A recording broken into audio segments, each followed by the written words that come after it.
Hey, John Lee here. Welcome back to my daily news show. Today we'll be taking a look at the U.S. local and world news as of Saturday evening, April 10th, 2021. So without any further ado, let's just hop right in. We'll start with our local news. I'm in the Kansas City, Missouri area, so we've got Kansas City, Missouri police working a standoff in the 4400 block of Norton Avenue. Looks like that might have been 10 hours ago. That was earlier this morning.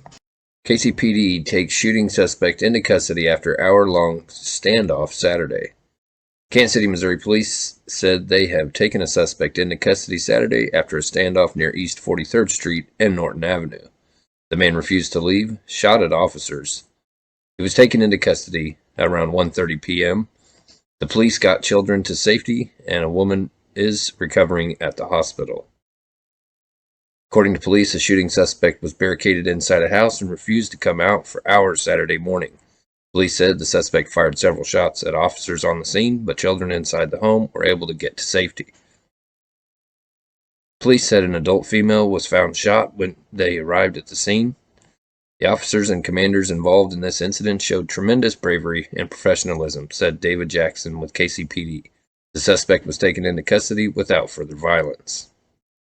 It's an interesting story. The Marching Mizzous selected to participate in the 2022 Macy's Thanksgiving Day Parade.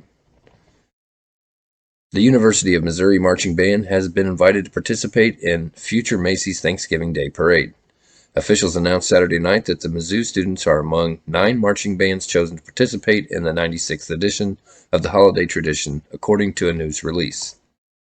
Pat Oker, Dean of the MU College of Arts and Science, said in the release, "The opportunity is remarkable. We get the privilege of regularly seeing Marching Mizzou's performances. Now the rest of the country will get to see firsthand what making Marching Mizzou spectacular," Oker said. Marching Mizzou consists of more than 300 members, including band, drumline, twirlers, color guard, and Golden Girls. Macy's already has donated $10,000 toward the band's venture to New York City. Johnson County Commissioner's mask mandate lawsuit dismissed. Overland Park, Kansas. A judge dismissed a lawsuit filed against the Blue Valley School District by a Johnson County commissioner who was denied entry into a district meeting because she refused to wear a mask. Johnson County District Judge Robert Wannell ruled Friday that Commissioner Charlotte O'Hara had no standing to file the lawsuit under a state law passed last month that details how people can object to COVID-19 restrictions. According to court documents, when O'Hara arrived, she explained to District Attorney Melissa Hillman that she was exempted from the mask requirement because she is hearing impaired with tinnitus. O'Hara was told by Hillman that she could not sit in the hearing room without providing an exemption. In a motion to dismiss the lawsuit, Blue Valley officials argued O'Hara was not harmed by the district's enforcement of the mask rule. The hearing was postponed after another person refused to wear a mask, and it was held virtually on Wednesday. The district also argued O'Hara doesn't have standing to challenge the law because she is not an employee, student, parent, or guardian of the district student. She does have grandchildren in the district. District officials announced on Thursday that Blue Valley will keep its mask requirement until the end of the school year. In other U.S. news, a mother was arrested after 3 toddlers was found stabbed to death in L.A. 3 toddlers were found stabbed to death on Saturday morning in Reseda, Los Angeles apartment, and their mother, Liliana Carrillo, was arrested following a police manhunt. The victims, whose names were not disclosed, were 3, 2, and 6 months old. Their grandmother found their bodies after she returned from work around 9:30 a.m. Police said Carrillo, 30, may have stolen a pickup truck in Bakersville, California, hours after the stabbing. She was taken into custody near Ponderosa in Tulare County. Investigators have yet to identify a motive. Obviously, they'll be talking with this lady at length to try to figure out what's going on in her mind, Lieutenant Raul Jovel told the Los Angeles Times. These are the moments we carry throughout our career. It's hard to process that as a police officer. A maskless Florida woman who coughed on Pier 1 customer gets 30 days in jail. A Florida woman who, without wearing a mask, purposefully coughed on another customer in a Pier 1 store last year has been sentenced to 30 days in jail. Deborah Hunter, 53, will serve time in Duval County Jail, followed by 6 months of probation, an anger management course, and a $500 fine for second-degree assault, a misdemeanor. Judge James A. Ruth said in the Thursday sentencing that Hunter's mid-pandemic actions on June 25th could have had deadly consequences for the victim, Heather Sprague, who was undergoing treatment after the removal of a brain tumor, or her family.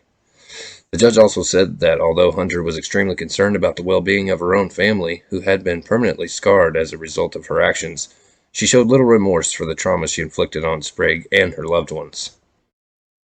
Hunter's attorney did not immediately respond to a request for comment. Sprague declined to answer questions after the sentencing. In video recorded by Sprague and shared widely on social media, Hunter is seen waiting at a Pier 1 checkout counter. Sprague was recording a heated argument Hunter was having with store employees. In the video, Hunter turned her attention to Sprague for recording her behavior with her cell phone. "Do you really need this? What do you want to do? Post it for you?" Hunter said in a daring tone, then suggested at Sprague by holding up 2 middle fingers. Then Hunter walked toward Sprague and told her what she was about to do. "I think I'll get real close to you and cough on you. How about that?" The video captures Hunter coughing on Sprague, calling her a derogatory name, and then leaving the store with one of her children.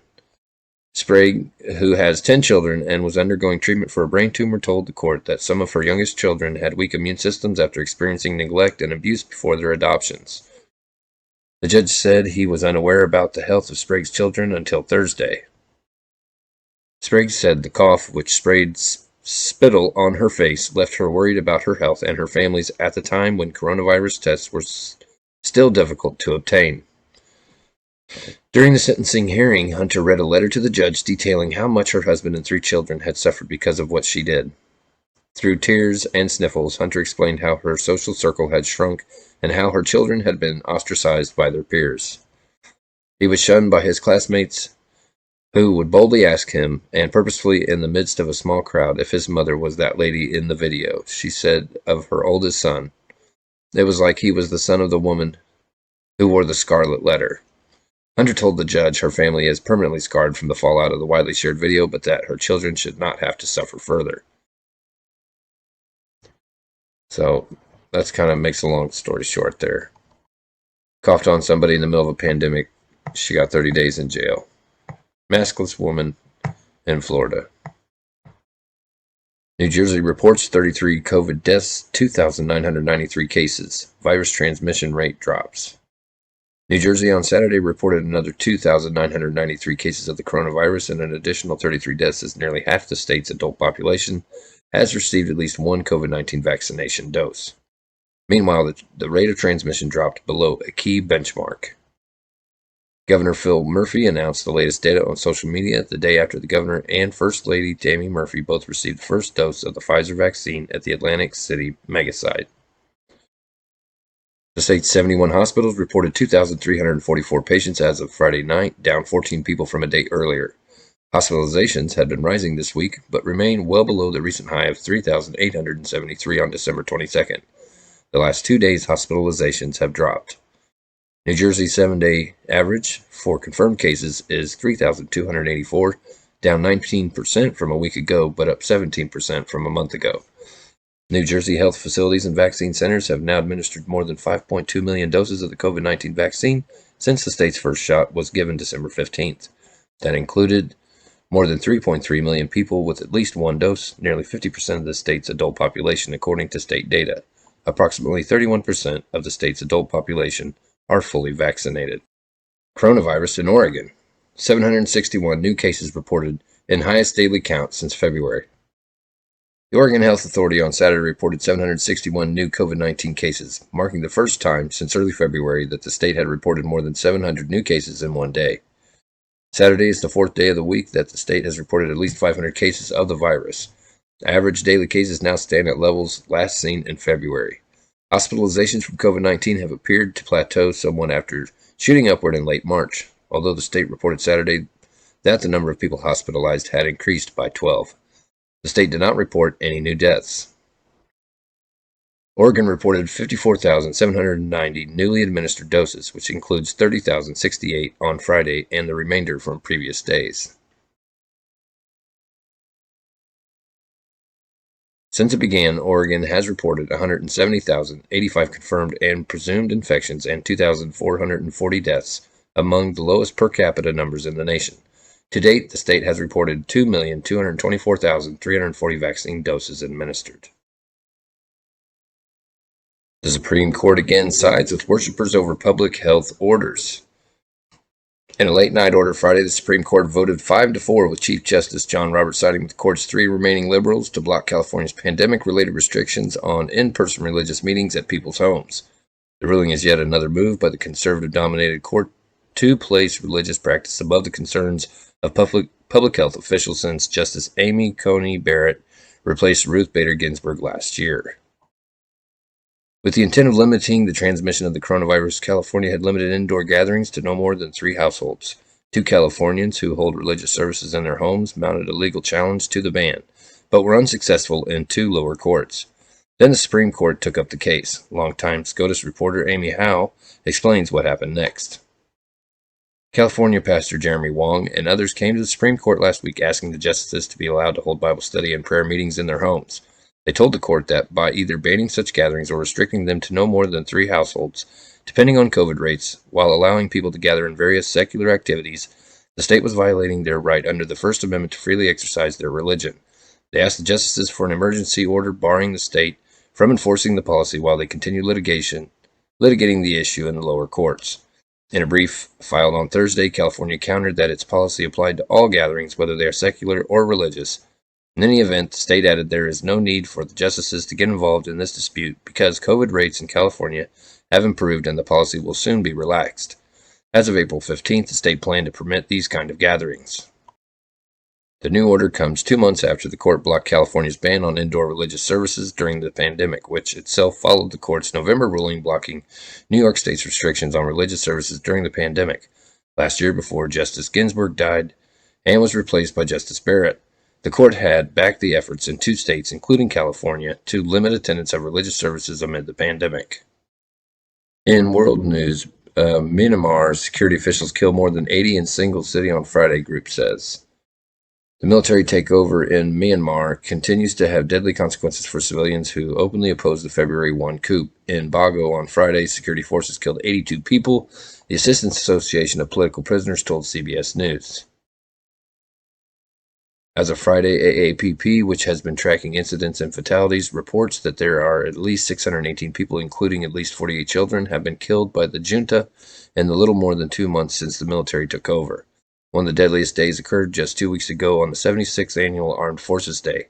While many military members celebrated the day, other security forces unleashed what the European Union delegation to Myanmar called a day of terror and dishonor, killing at least 107 people, many of whom opposed the takeover. In a briefing published on Friday, the Burma-based group said security forces used assault rifles, heavy weaponry, and hand grenades during a confrontation with protesters early Friday morning. The United Nations in Myanmar supported the claim, saying that heavy artillery was used against civilians who were then denied medical treatment. The military-owned station Mayawati TV said in a report on Friday that 19 people had been sentenced to death for killing an associate of an army captain, according to Reuters. The day before the elections, Peru marks record COVID-19 deaths. Lima, Reuters, 1 day before it holds presidential and congressional elections, Peru on Saturday marked a second daily record death rate from the coronavirus pandemic that is engulfing the country anew.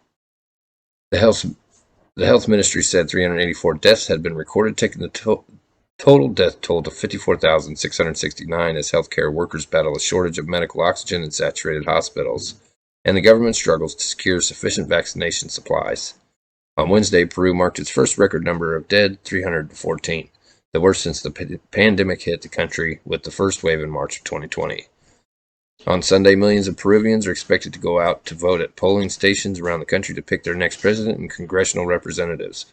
Voting is obligatory on threat of a $25 fine. Polling station numbers have been increased to facilitate social distancing, and voters have been urged to bring their own pens and wear masks.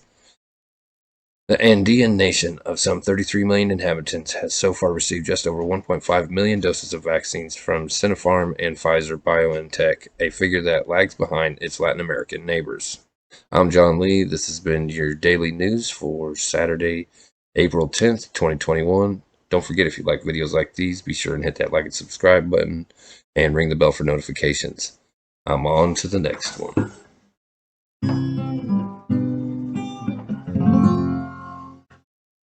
We'll see you next time.